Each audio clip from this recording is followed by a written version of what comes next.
Hello everyone and welcome to the part 2. This is actually the second part of our lesson for our first topic here on our second quarter. Ayan. So, quick recap lang tayo sa ating na-discuss for our first part of our lesson then.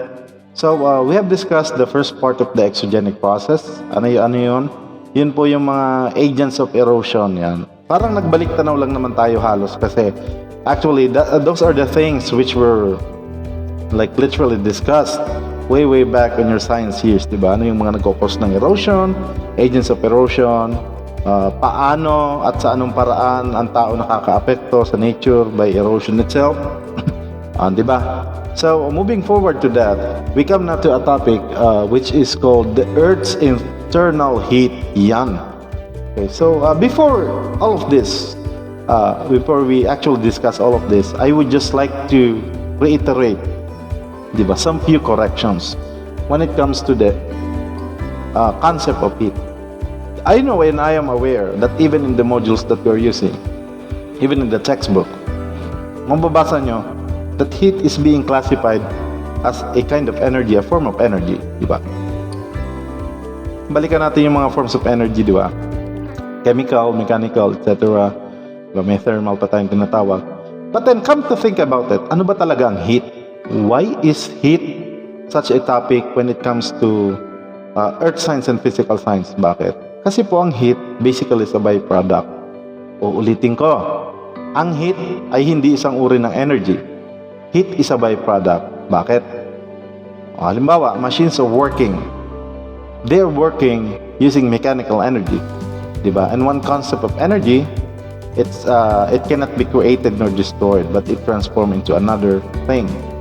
Diba? Pero pansinin nyo, sa lahat ng processes, maybe it chemical, mechanical, or whatever transformation it is, heat is always a byproduct. Bakit? Kasi heat represents, let's say, the presence of kinetic energy of those objects. Diba? The heat itself represents the rising of the temperature, di ba? Kaya nga nag-overheat ang mga makina. Overheating, overusage. Bakit? Because of too much friction. Diba? Ano pang mga perfect example natin yan, di ba? Like for example, a simple refrigerator. You can never produce something very cold without the back of it being very hot. Di ba? Mainit yung likod ng ref, pero malamig yung loob niya.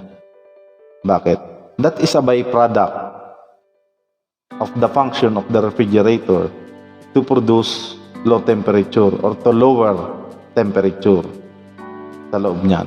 Diba? Kaya always remember, heat can be considered then as a byproduct of all of the chemical processes. So maybe moving forward to that, sinasabi dito, it's being identified nga in here, that the heat itself in a form of energy plays a vital role in our planet. Diba? Kasi yung internal heat daw ng planet natin mismo, yun ang source of energy niya. Well, if you think about it, yung internal heat ng Earth natin, that is a byproduct. Diba? That is a byproduct itself of what? Of those objects being placed at the very core of the Earth, having high temperature, colliding with each other. Kaya siya nagpo-produce ng heat. Kaya nagkakaroon ng buhay ang mga bagay sa Earth. Diba? Namely, sa three main layers ng Earth, tinatawag nating crust, mantle, and core. Yan yung mga pinaka-main layers. And mayroon naman tinatawag na thermal energy. Diba? That is the result of a spontaneous nuclear disintegration called radiogenetic heat. Yan, diba? Radiogenetic heat. Okay. And moving forward to that, to cut it short, napakaikli lang naman ang lesson na ito. Actually, it only focuses on the conduction, convection, and radiation of heat itself into the Earth. Bakit po napaka-importante yun? Halimbawa, bibigyan ko yung example. Imagine kung walang ulan, di ba? Imagine kung hindi umuulan. Imagine if it would never rain. Di ba? Bakit naman mangyayari yun, teacher? Because of much heat. Halimbawa, sobrang init, nag-evaporate na lahat ng tubig. And the cloud itself cannot promise to stay at one place at that specific region. Diba? Palaging may wind current na magdadala sa kanya from a place to a place. Diba? Kaya nga may tinatawag tayong El Nino. There is a time where the only process is evaporation. Diba? Mahina yung condensation ng tubig. There is a time naman na tinatawag nating La Nina na natatambak naman sa Philippines yung mga tinatawag nating group of clouds. Yan, yung clump of clouds na naiipon sa specific region, ayan, nagbubuhos ng napakaraming ulan, very large volume of water. Diba? Well, in the conduction itself, this kind of process happen in Earth surface and directs thermal settings almost entirely to all solid portions of the Earth. Diba? To cut in short na lang, conduction, halimbawa, nagre-radiate directly yung sun sa mga dahon, sa puno nyo, sa bahay nyo, or to whatever platform it is. Diba? That specific thing will actually gain rising in temperature gradually. Bakit?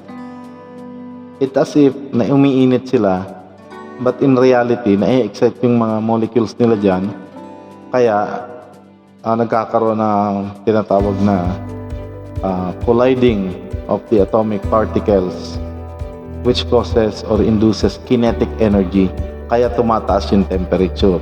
Yan. Yan ang tinatawag nating conduction. Diba? May tinatawag naman tayong convection. It is the kind of transfer of heat by the movement of mass. Diba? It is a more effective mode of heat transport in Earth than pure conduction. Kasi yung convection, it dominates the thermal conditions in zones and significant amount of fluid, diba?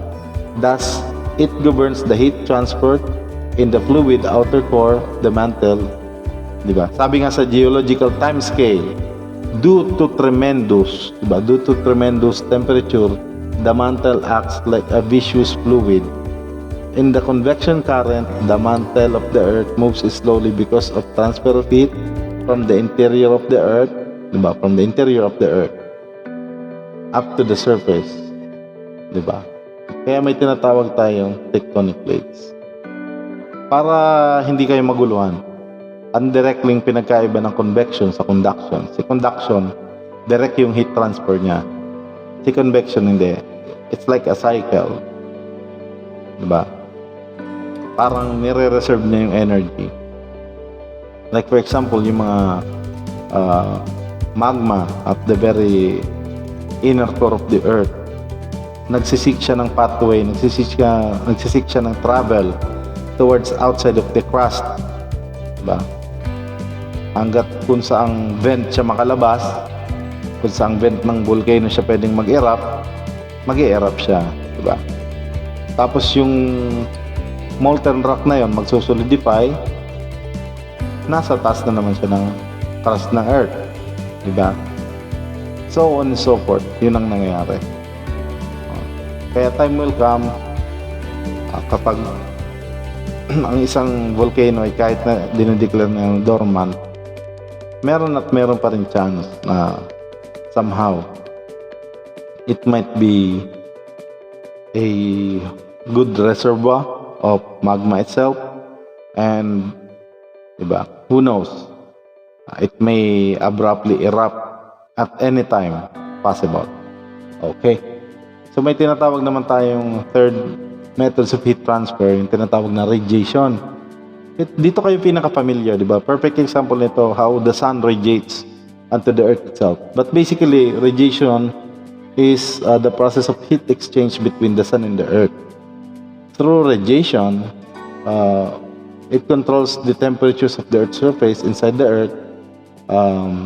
Radiation is very significant only in the hottest parts of the core and the lower mantle. Diba? Halimbawa, mostly kasi ng radiation na to, it's in the gamma rays. Diba? Hindi siya yung inisip nyong nasinagan lang kayo ng araw radiation. It does not work that way. May tinatawag tayong, may factor ng exposure, meron palaging factor ng length of time, diba? Exposure nga, tawagin. Yung length of time na nag-spend ka that you are under that certain heat of the sun.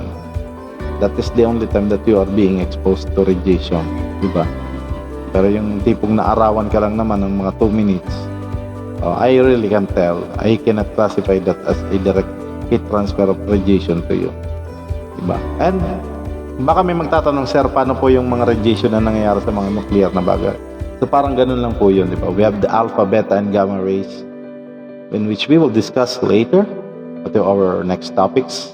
But all I can say is, as long as it involves heat transfer, we only have 3 classifications of heat transfers by temperature, and those are the conduction, convection, and radiation. Wag nyo pong kakalimutan yung tatlong yan, okay? And on this part of your module, you are going to see in here certain activity. May tinatawag ditong picture analysis. So, sundin nyo lang yung instructions sa A, B, C, and D, di ba? And meron din po siyang exercises for conduction, convection. Yan. Sa dalawa lang po na yun. Diba? You just have to explain that. Give it around 3 to 5 sentences, and that should do the trick, okay? Anyway, I do expect each and everyone to cooperate well, to have their submissions on time. Well, I'm really happy and glad to observe you. Welcome, and thank you very much for attending our first lesson of this second quarter, okay? Once again, this is Sir Leo Velasco at your service. Then you do have a great day and stay safe, everyone, okay? Bye-bye.